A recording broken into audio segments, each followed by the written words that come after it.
Cockroach Janata ಪಕ್ಷದ ಹೋರಾಟಕ್ಕೆ ಕೇಂದ್ರ ಸಚಿವ ಧರ್ಮೇಂದ್ರ ಪ್ರಧಾನ್ ತಲೆದಂಡವಾಗಿದೆ. ಅದು ನಿಮಗೆಲ್ಲ ಗೊತ್ತಿದೆ. ಆದರೆ ಜಂತರ್ ಮಂತರ್ ಪ್ರತಿಭಟನೆಯಲ್ಲಿ ಆಗಿತ್ತಲ್ಲ, ಕ್ರಿಮಿನಲ್ ಹಿನ್ನೆಲೆಯುಳ್ಳ 2,500ಕ್ಕೂ ಹೆಚ್ಚು ಜನ ಭಾಗಿಯಾಗಿದ್ದರು ಅನ್ನೋ ಆತಂಕಕಾರಿ ವಿಚಾರ ಈಗ ಬಯಲಾಗ್ತಾ ಇದೆ. 2,500ಕ್ಕೂ ಹೆಚ್ಚು.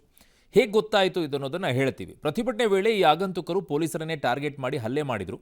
ಪ್ರತಿಭಟನಾ ಸ್ಥಳದಲ್ಲಿದ್ದ ಪೊಲೀಸರ ಮೇಲೆಯೇ ಮನಬಂದಂತೆ ಹಲ್ಲೆ ನಡೆಸಿದ್ದಾರೆ. ಕಲ್ಲು ತೂರಾಟ ನಡೆಸಿ ದಂಗೆ ಎಬ್ಬಿಸೋಕ್ಕೂ ಕೂಡ ಪ್ಲಾನ್ ಮಾಡಿದರು. ಈ ಗಲಾಟೆಯಲ್ಲಿ 130 ಪೊಲೀಸ್ ಸಿಬ್ಬಂದಿ, 65 ವಿದ್ಯಾರ್ಥಿಗಳು ಗಾಯಗೊಂಡರು. ಕಿಡಿಗೇಡಿಗಳನ್ನು ಪತ್ತೆ ಹಚ್ಚಲು ಪ್ರತಿಭಟನಾ ಸ್ಥಳದಲ್ಲಿ FIRS ಅಂದರೆ ಫೇಸ್ ರಿಕಗ್ನೈಸೇಷನ್ ಸಿಸ್ಟಮನ್ನು ಅಳವಡಿಸಿದರು. ಕ್ಯಾಮ್ರಾ ಹಾಕಲಾಗಿತ್ತು. ಮುಖಚರ್ಯೆ ಗುರುತಿಸುವ ತಂತ್ರಜ್ಞಾನ ಬಳಸಿ ಪೊಲೀಸರು ಆರೋಪಿಗಳ ಪತ್ತೆಗೆ ಮುಂದಾಗಿದ್ದರು. ಜುಲೈ 20ರ CCTV ವಿಡಿಯೋ, ಫೋಟೋ, ಡ್ರೋನ್ ದೃಶ್ಯಗಳನ್ನು ಪರಿಶೀಲನೆ ಮಾಡಿದ್ದಾರೆ. ಇನ್ನು CJP ಹೋರಾಟದ ದೇಶದ್ರೋಹಿ ಶಕ್ತಿಗಳು ಭಾಗಿಯಾಗಿದ್ವಾ ಅನ್ನೋ ಪ್ರಶ್ನೆ ಎದುರಾಗಿದೆ. ನಿನ್ನೆ ಜಂತರ್ ಮಂತರ್ಗೆ ಬಂದಿದ್ದವರ ಬಳಿ ಶಸ್ತ್ರಾಸ್ತ್ರಗಳು ಪತ್ತೆಯಾಗಿವೆ ಅಂತೆ. 2 ವ್ಯಕ್ತಿಗಳ ಬ್ಯಾಗ್ನಲ್ಲಿ ಶಸ್ತ್ರಾಸ್ತ್ರಗಳು ಸಿಕ್ಕಿವೆ. ಕೊಲೆ ಯತ್ನ, ಪೊಲೀಸರ ಕರ್ತವ್ಯಕ್ಕೆ ಅಡ್ಡಿ ಆರೋಪದಡಿಯಲ್ಲಿ 15 ಮಂದಿ ವಿರುದ್ಧ ಕರ್ತವ್ಯ ಪಥ ಪೊಲೀಸ್ ಠಾಣೆಯಲ್ಲಿ FIR ದಾಖಲಾಗಿದೆ.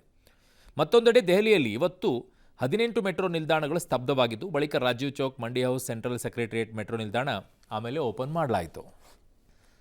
ಸೊ ಈ ರೀತಿಯಾಗಿ ಕ್ರಿಮಿನಲ್ ಹೇಗೆ ಗೊತ್ತಾಯಿತು ಅವರು 2,500 ಜನ ಅಂತಂದರೆ, ಈ ಫೇಸ್ ರಿಕಗ್ನೈಸೇಷನ್ ಸಿಸ್ಟಮನ್ನು ಅಳವಡಿಕೆ ಮಾಡಿಕೊಂಡಿದ್ದಾರೆ. ಈ ಕೆಲವು ದೊಡ್ಡ ದೊಡ್ಡ ಕಾರ್ಯಕ್ರಮಗಳಲ್ಲಿ ಇವುಗಳನ್ನು ಬಳಕೆ ಮಾಡ್ತಾರೆ. ಈ ಸಿಸ್ಟಮ್ಗಳಲ್ಲಿ ಅದು ನಾನು ಕೇಳ್ಪಡ್ತಾ ಇದೆ, ಹೈ ರೆಸೊಲ್ಯೂಷನ್ಗಳಿರುವಂಥದ್ದಂತೆ. ಯಾವ ಫೇಸ್ ಏನಾದರೂ ನಿಮಗೆ ಹಿಂದೆ ಡಾಟಾದಲ್ಲಿ ಏನಾದರೂ ಇದ್ದರೆ, ಯಾವುದಾದ್ರು ಕ್ರಿಮಿನಲ್ ಬ್ಯಾಕ್ಗ್ರೌಂಡ್ಗಳಿದ್ದರೆ ಅದು ಇಮ್ಮಿಡಿಯೇಟಾಗಿ ನಿಮಗೆ ಮೆಸೇಜ್ಗಳನ್ನು ಕೊಡುತ್ತೆ, ಅದು ಕಂಟ್ರೋಲ್ ರೂಮಲ್ಲಿ. ಆ ರೀತಿಯಲ್ಲಿ 2,500 ಜನರು ಸಿಕ್ಕಿದೆ. ಇವ್ರು ಯಾರು? ನೀಟ್ಗೋಸ್ಕರ ಹೋರಾಟ ಮಾಡೋಕ್ಕೆ ಬಂದವರಾ? ಇಲ್ವಲ್ಲ. ಮತ್ತು ಇವ್ರದ್ದೇನು ಕೆಲಸ? ಕಲ್ಲು ಹೊಡಿ, ಪೊಲೀಸರ ಮೇಲೆ ತಲೆ ಹೊಡಿ, ಅಲ್ಲೊಂದಿಷ್ಟು ದೊಂಬಿ ಎಬ್ಸು. ಇಂಥವರ FIRನ ರದ್ದು ಮಾಡಬೇಕಾ? ಈ ರದ್ದು ಮಾಡಿದರೆ ನಾಳೆ ಇಂಥದ್ದೇ ಮತ್ತೊಂದು ಹೋರಾಟದಲ್ಲಿ ಮತ್ತೆ ಬಂದು ಹೀಗೆ ದಾಖಲೆ ಮಾಡ್ತಾರೆ. ಆವಾಗಲೂ ಮತ್ತೆ FIR ರದ್ದು ಮಾಡಬೇಕು. ಏನಾಗ್ತಾ ಇದೆ ಈ ವಿಚಾರದಲ್ಲಿ? ನಿಜವಾದ ವಿದ್ಯಾರ್ಥಿಗಳಿದ್ದರೆ FIR ಹಾಕಕ್ಕೆ ಹೋಗ್ಬಿಡಿ, ಕಾರಣ ನಾಳೆ ಭವಿಷ್ಯಕ್ಕೆ ಸಮಸ್ಯೆ ಆಗುತ್ತೆ. ಆದರೆ ಇಂಥವರ ವಿಚಾರದಲ್ಲೂ ತಗೀರಿ ಅನ್ನುವಂಥದ್ದು ಸಮಂಜಸ ಅಲ್ಲ ಅಂತ ನನಗನ್ಸುತ್ತೆ. ಇವರೆಲ್ಲ ನಿಜವಾದ ಹೋರಾಟಗಾರರ, ಶಸ್ತ್ರಾಸ್ತ್ರಗಳನ್ನ ಇಟ್ಕೊಂಡು ಬರೋರು. ಸ್ಯಾಡ್. ಸಾಂಪ್ರದಾಯಿಕ ರೆಸಿಪಿ, ಮತ್ತಷ್ಟು ಬೇಕೆನಿಸುವ ರುಚಿ. ಕೋಡುಬಳೆ ಅಂದ್ರೆ ಅಡುಕಲೆ. ಪಾಕ ಕುತಂತ್ರದ ಪೋಸ್ಟ್ಗಳಿಂದ ದೆಹಲಿಯಲ್ಲಿ ಹಿಂಸಾಚಾರ ನಡೆದ ಬಗ್ಗೆ ದೆಹಲಿ ಪೊಲೀಸರು ಈಗ ಖಚಿತಪಡಿಸಿದ್ದಾರೆ. ಜಂತರ್ ಮಂತರ್ನಲ್ಲಿ ನಡೆದ ವಿದ್ಯಾರ್ಥಿಗಳ ಪ್ರತಿಭಟನೆ ವೇಳೆ ನಡೆದ ಹಿಂಸಾಚಾರದ ಕುರಿತು ದೆಹಲಿ ಸೆಂಟ್ರಲ್ DCP ರೋಹಿತ್ ಸುದ್ದಿಗೋಷ್ಠಿಯನ್ನು ಮಾಡಿದರು. ದೆಹಲಿ ದಂಗೆಯ ಹಿಂದೆ ಪಾಕ ಕೈವಾಡ ಇರುವ ಶಂಕೆ ವ್ಯಕ್ತವಾಗಿದೆ. ಪ್ರತಿಭಟನೆಯ CCTV ದೃಶ್ಯಗಳನ್ನು ಕಲೆ ಹಾಕಿ ತನಿಖೆಯನ್ನು ನಡೆಸ್ತಾ ಇದ್ದ ಪೊಲೀಸರಿಗೆ ಪಾಕಿಸ್ತಾನ ಮೂಲದ 400 ಮಂದಿ ಹಿಂಸಾಚಾರ ನಡೆಸಲು AI ವಿಡಿಯೋಗಳ ಬಳಕೆ ಮಾಡಿರುವುದು ತನಿಖೆಯಲ್ಲಿ ಬಯಲಾಗಿದೆ. ಅಲ್ಲದೆ ಸೋಷಿಯಲ್ ಮೀಡಿಯಾಗಳಲ್ಲಿ ವಿದ್ಯಾರ್ಥಿಗಳ ಪ್ರತಿಭಟನೆಗಳಿಗೆ ಸಂಬಂಧಿಸಿದಂತೆ ನಕಲಿ ಮತ್ತು ದಾರಿ ತಪ್ಪಿಸುವ ವಿಷಯವನ್ನು ಹರಡಿದ್ದಕ್ಕಾಗಿ 480 ಸಾಮಾಜಿಕ ಮಾಧ್ಯಮ ಖಾತೆಗಳನ್ನು ಗುರುತಿಸಿ ನಿರ್ಬಂಧಿಸಲಾಗಿದೆ ಅಂತ ತಿಳಿಸಿದ್ದಾರೆ. ಇನ್ನು ನೀಟ್ ಹೋರಾಟದ ಸಂದರ್ಭದಲ್ಲಿ ದೆಹಲಿಯ ಜಂತರ್ ಮಂತರ್ನಲ್ಲಿ ಅಲ್ಲೋಲ ಕಲ್ಲೋಲ ಸೃಷ್ಟಿಸಿದ್ದ ಉದ್ರಿಕ್ತರ ವಿಧ್ವಂಸಕ ದೃಶ್ಯಗಳು CCTVಯಲ್ಲಿ ಸೆರೆಯಾಗಿದೆ. ಕಲ್ಲು ತೂರಾಟ ನಡೆಸಿ ಪೊಲೀಸರ ಮೇಲೆ ಹಲ್ಲೆ ನಡೆಸಿ ಹಿಂಸಾಚಾರಕ್ಕೆ ಪ್ರಚೋದಿಸಿದ ಕಿಡಿಗೇಡಿಗಳ ಕೃತ್ಯಗಳು CCTVಯಲ್ಲಿ ಗೊತ್ತಾಗಿದೆ. ಜುಲೈ 20ರಂದು ನಡೆದಿದ್ದ ದಾಳಿಯ ದೃಶ್ಯಗಳು ಈಗ ಒಂದೊಂದೇ ಆಚೆ ಬರ್ತಾ ಇವೆ. ದೆಹಲಿ ಪೊಲೀಸರು ಸುದ್ದಿಗೋಷ್ಠಿಯಲ್ಲಿ ಇವತ್ತು ವಿಡಿಯೋಗಳನ್ನು ರಿಲೀಸ್ ಕೂಡ ಮಾಡಿದರು. ಪ್ರತಿಭಟನಾಕಾರನ ತಡೆದಾಗ ಪ್ರತಿಭಟನಾಕಾರರು ಪೊಲೀಸ್ ಸಿಬ್ಬಂದಿಯ ಮೇಲೆ ಕಲ್ಲುಗಳನ್ನು, ಚಪ್ಪಲಿಗಳನ್ನು ಮತ್ತು ಇತರ ವಸ್ತುಗಳನ್ನು ಎಸೆದು ದೈಹಿಕವಾಗಿ ಹಲ್ಲೆ ನಡೆಸಿರೋದು CCTVಯಲ್ಲಿ ಸೆರೆಯಾಗಿದೆ. हमारी जांच में यह भी सामने आया कि पाकिस्तान से चलाए जा रहे कुछ social media accounts fake content फैला रहे हैं. दिल्ली पुलिस संबंधित एजेंसियों के एक साथ मिलकर ऐसे और अकाउंट्स की पहचान करने पर लगातार काम कर रही है. ऐसे 400 से अधिक हैंडल्स की अब तक पहचान कर ली गई है और उन्हें AI generated content, deepfake video, edited तस्वीरें और प्रदर्शन से जुड़ी अन्य झूठी सामग्री फैलाने के कारण ब्लॉक किया गया है. ಇದನ್ನು ಸೈದ್ಧಾಂತಿಕವಾಗಿ BJP ಮತ್ತು ಕಾಂಗ್ರೆಸ್ ಅನ್ನುವಂಥ ದೃಷ್ಟಿಕೋನದಲ್ಲಿ ನೋಡೋಕ್ಕೆ ಹೋಗಬೇಡಿ. ಇದನ್ನು ಸ್ವಲ್ಪ ಬೇರೆ ಕಡೆಗೆ ನೋಡ್ಕೊಳ್ಳಿ. ಕಾರಣ ಭಾರತ ದೇಶವನ್ನು ಹೇಗಾದರೂ ಮಾಡಿ ಹಾಳು ಮಾಡಬೇಕು ಅಂತಹ ಬಯಸ್ತಾ ಇರುವಂಥ ಒಂದು ದೊಡ್ಡ ಷಡ್ಯಂತ್ರವೇ ಇದೆ. ಇದು BJPಯವರಿದ್ದಾರೆ, ಹಾಗಾಗಿನೇ ಪಾಕಿಸ್ತಾನ ಹೇಳ್ತಾ ಇದ್ದಾರೆ. ಈ ಥರ ಎಲ್ಲ ಯೋಚನೆಗಳನ್ನು ಬೇಡ. ಈ ಸಂದರ್ಭದಲ್ಲಿ ಒಂದು ಜವಾಬ್ದಾರಿಯುತ ಸ್ಥಾನದಲ್ಲಿರಬೇಕಾಗತ್ತೆ. ಅವುಗಳಿಗೆ ಅವಕಾಶವನ್ನು ನಾವು ಮಾಡಿಕೊಡಬಾರ್ದು. ಕಾರಣ ಇಂತಹ ಸಂದರ್ಭಗಳಲ್ಲಿ ಆ ದುಷ್ಟ ಶಕ್ತಿಗಳು ಬೇರೆ ರೀತಿಯಲ್ಲಿ ದುರುಪಯೋಗ ಮಾಡಿಕೊಳ್ಳುವಂತಹ ಚಾನ್ಸಸ್ ಇರುತ್ತೆ. ಅದಕ್ಕೆ ಅವಕಾಶವನ್ನು ಕೊಡಬೇಡಿ ಅನ್ನುವಂಥ ಕಳಕಳಿಯ ವಿನಂತಿಯಲ್ಲಿ ಹೇಳ್ತಾ ಇದ್ದೀವಿ. ಇದನ್ನು ಅರ್ಥ ಮಾಡ್ಕೊಳ್ಬೇಕಾಗಿದೆ. ನಮ್ಮ ದೇಶದ ವಿಚಾರದಲ್ಲಿ BJP ಕಾಂಗ್ರೆಸ್ ಅಂತ ಅಲ್ಲ, ಹಿಂದೂ ಮುಸ್ಲಿಂ ಅಂತ ಅಲ್ಲ. ಈ ದೇಶ ಗಟ್ಟಿಯಾಗಿ ನಿಂತ್ಕೊಳ್ಬೇಕು. ಶ್ರೀಲಂಕಾನೋ ಬಾಂಗ್ಲಾದೇಶನೋ ನೇಪಾಳ ರೀತಿಯಲ್ಲಿ ಆಗೋದು ಬೇಡ. ಆ ರೀತಿ ಆಗಬಾರ್ದು ಅಂತಂದರೆ ಇಂಥವರಿಗೆಲ್ಲ ಅವಕಾಶವನ್ನು ಕೊಡಬಾರ್ದು. ಜೆನ್ಸಿಗಳಿದ್ದೀರಾ, ನಿಮಗೆ ಗೊತ್ತಾಗತ್ತೆ ಯಾರ್ಯಾರು ಸರಿ ಇದ್ದಾರೆ, ಯಾರ್ಯಾರು ತಪ್ಪಿದ್ದಾರೆ ಅಂತ. ಹುಡುಕಿ ಹೆಕ್ಕಿ ತೆಗೀರಿ. ಹೋರಾಟ ಮಾಡೋದಾದರೆ ಹೋರಾಟ ಮಾಡಿ, ಅಂಥವರ ಆಚೆ ಇಟ್ಟು ಅಂಥವರನ್ನು ಕಾನೂನಿಗೆ ಒಪ್ಪಿಸಿ. ನಿಮಗೆ ಗೊತ್ತಾಗತ್ತೆ ಯಾರು ಅಂತ ಹೇಳಿ. ಇನ್ನು CJP ಹೋರಾಟದ ಬಗ್ಗೆ RSS ಮುಖ್ಯಸ್ಥ ಮೋಹನ್ ಭಾಗವತ್ ಮೊದಲ ಬಾರಿಗೆ ಪ್ರತಿಕ್ರಿಯೆ ಕೊಟ್ಟಿದ್ದಾರೆ. ದೆಹಲಿ ವಿಶ್ವ ಮಾಂಗಲ್ಯ ಸಭಾ ಕಾರ್ಯಕ್ರಮದಲ್ಲಿ ವಿಭಿನ್ನವಾಗಿ ಪ್ರತಿಭಟನೆಯನ್ನು ಅರ್ಥೈಸಿರುವ ಭಾಗವತ್, ಬದಲಾಗುತ್ತಿರುವ ಕಾಲಘಟ್ಟದಲ್ಲಿ ಮಕ್ಕಳ ನಿರೀಕ್ಷೆ ಬದಲಾಗ್ತಾ ಇವೆ. ಮಕ್ಕಳು ಆದೇಶ ಪಾಲಿಸುವ ಮುನ್ನ ತಾರ್ಕಿಕ ವಿವರಣೆ ಕೇಳುತ್ತಾರೆ. ಅವರು ಹೆಚ್ಚು ಕುತೂಹಲದ ವ್ಯಕ್ತಿತ್ವವನ್ನು ಹೊಂದಿದ್ದಾರೆ. ಎಲ್ಲದರ ಹಿಂದಿನ ತರ್ಕ ತಿಳಿಯಲು ಬಯಸ್ತಾರೆ. ಪಾಶ್ಚಿಮಾತ್ಯ ಸಂಸ್ಕೃತಿಯನ್ನು ಕಣ್ಮುಚ್ಚಿ ಒಪ್ಪುವ ಬದಲು ನಮ್ಮ ಸಂಸ್ಕೃತಿ ಅಳವಡಿಸಿಕೊಳ್ಳಬೇಕು. ಪೋಷಕರು ಮಕ್ಕಳಿಗೆ ಪ್ರೀತಿಯ ಸಮಯ ಮತ್ತು ನಿರಂತರವಾಗಿ ಅವರ ಜೊತೆಗೆ ಸಂಪರ್ಕದಲ್ಲಿರಬೇಕು ಅಂತ ಹೇಳಿದ್ದಾರೆ. हम जब छोटे थे तो माताजी ने कहा, पिताजी ने कहा, नो आर्ग्यूमेंट, चुप यानी चुप. श्रद्धा भी थी, उसको कोई प्रतिक्रिया नहीं होती थी. मालूम था कि जीवन देखा है इन्होंने, इनके अनुभव से ही सब ठीक रहेगा. अभी ऐसा नहीं है. नई पीढ़ी प्रश्न पूछती है, उनको तर्क बताना पड़ता है. जो सारा भौतिक साधन से प्रचार का मारा उन पर होता है, उसमें से भूल भुलैया उनसे उनको बाहर निकालना पड़ता है. एक तो बहुत अधिक अपनापन देने की जरूरत है, समय देने की जरूरत है और संवाद करने की जरूरत है. डिक्टेशन नहीं, डिस्कशन, ऑर्डर नहीं, कॉन्सेंसस.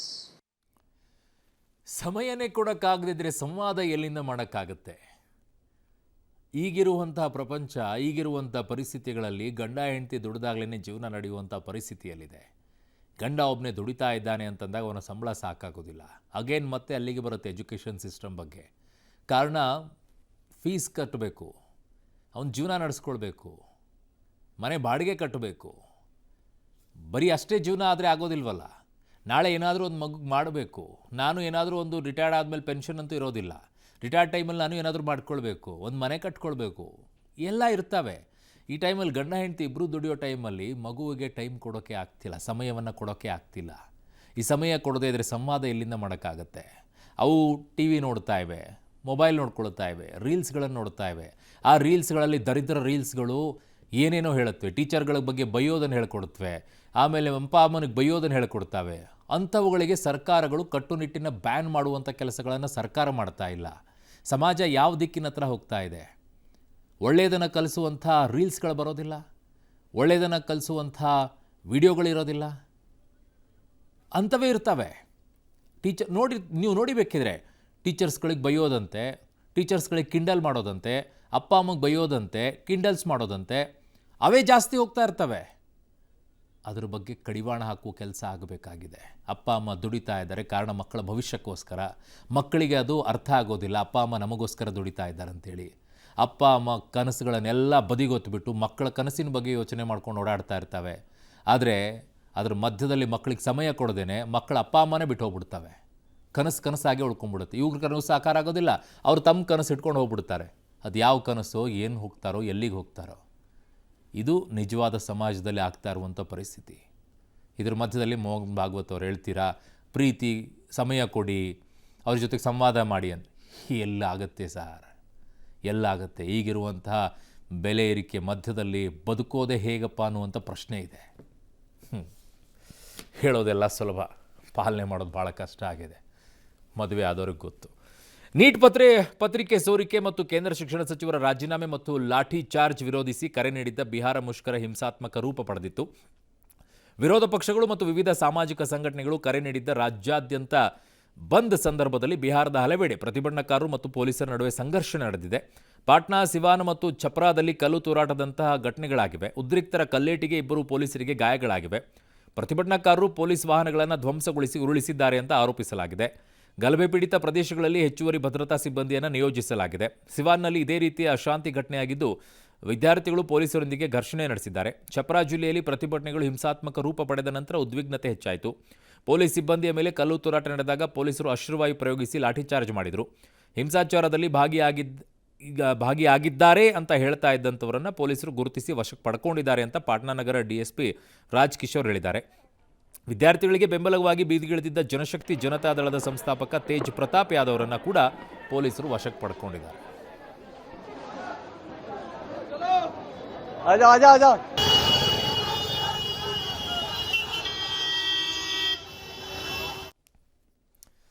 ಮೋಹನ್ ಭಾಗವತ್ ಅವ್ರು ಹಂಗೆ ಹೇಳಿದ್ರಿ, ಆದರೆ ಇಲ್ಲಿ ನೋಡಿದ್ರೆ ವಿದ್ಯಾರ್ಥಿಗಳು ಹೋಗ್ಬಿಟ್ಟು ಯುವಕರು ಹೋಗ್ಬಿಟ್ಟು ಪೊಲೀಸರ ಜೊತೆಗೆ ಗಲಾಟೆ ಮಾಡ್ಕೊಂಡು ಕೂತಿದ್ದಾರೆ. ಸಮಸ್ಯೆ ಏನು ಗೊತ್ತಾ ಈ ವಿಚಾರದಲ್ಲಿ? ಅಪ್ಪ ಅಮ್ಮನ ಜೊತೆಗೆ ಮಕ್ಕಳಿರ್ತಾರೆ, ಟೈಮ್ ಕೊಡೋಕ್ಕಾಗೋದಿಲ್ಲ. ಮುಂಚೆ ಆದರೆ ದೊಡ್ಡ ಕುಟುಂಬಗಳಿರ್ತಾ ಇತ್ತು. ಅಪ್ಪ ಅಮ್ಮ ಅಲ್ಲಿಲ್ಲ ಅಂತದನ್ನು ಅಜ್ಜ ಅಜ್ಜಿ ಬುದ್ಧಿ ಮಾತನ್ನು ಹೇಳೋರು, ಅನುಭವದ ಮಾತುಗಳನ್ನು. ಈಗ ಅಜ್ಜ ಅಜ್ಜಿ ಇರೋದಿಲ್ಲ, ಅವ್ರು ಊರಲ್ಲಿದ್ದರೆ ಇವ್ರು ದುಡಿಯೋಕ್ಕೆ ಇಲ್ಲಿ ಯಾವುದೋ ಸಿಟಿಗೆ ಬಂದಿರ್ತಾರೆ. ಇಲ್ಲಿ ಗಂಡ ಹೆಂಡತಿ ಮತ್ತು ಮಕ್ಕಳು ಅಷ್ಟೇ. ಮಕ್ಕಳಿಗೆ ಹೇಳೋರು ಯಾರು?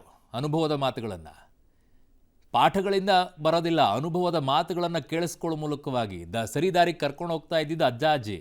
ಏನೇ ತಪ್ಪಿರ್ತಾ ಇದ್ರೆ ಹಂಗೆ ಮಾಡಬೇಡ ಅಂತ ಹೇಳ್ತಾ ಇದ್ರು. ಅವರು ಅಪ್ಪ ಅಮ್ಮನ ಮಾತು ಕೇಳದೇ ಇದ್ರು, ಅಜ್ಜ ಅಜ್ಜಿ ಮಾತನ್ನು ಕೇಳ್ತಾ ಇದ್ರು, ಕಥೆಗಳ ಮೂಲಕವಾಗಿ ಹೇಳ್ತಾ ಇದ್ರು. ಎಲ್ಲಿದೆ ರೀ ಈಗ? ಎಲ್ಲಿದೆ? ಸಿಟಿಯಲ್ಲಿ ಬಂದರೆ ಅಪ್ಪ ಅಮ್ಮನ ಆಶ್ರಮಕ್ಕೆ ಹಾಕಿರ್ತಾರೆ ಅಜ್ಜ ಅಜ್ಜಿನ, ಮಕ್ಕಳು ಆಮೇಲೆ ಅಪ್ಪ ಅಮ್ಮನ ಆಶ್ರಮಕ್ಕೆ ಹಾಕ್ತಾರೆ, ವೃದ್ಧಾಶ್ರಮಕ್ಕೆ. ಎಲ್ಲಿದೆ? ಎಲ್ಲ ಅತಂತ್ರ ಆಗಿ ಹೋಗ್ಬಿಟ್ಟಿದೆ. ಅದಕ್ಕೆ ಎಲ್ಲವೂ ಅತಂತ್ರನೇ.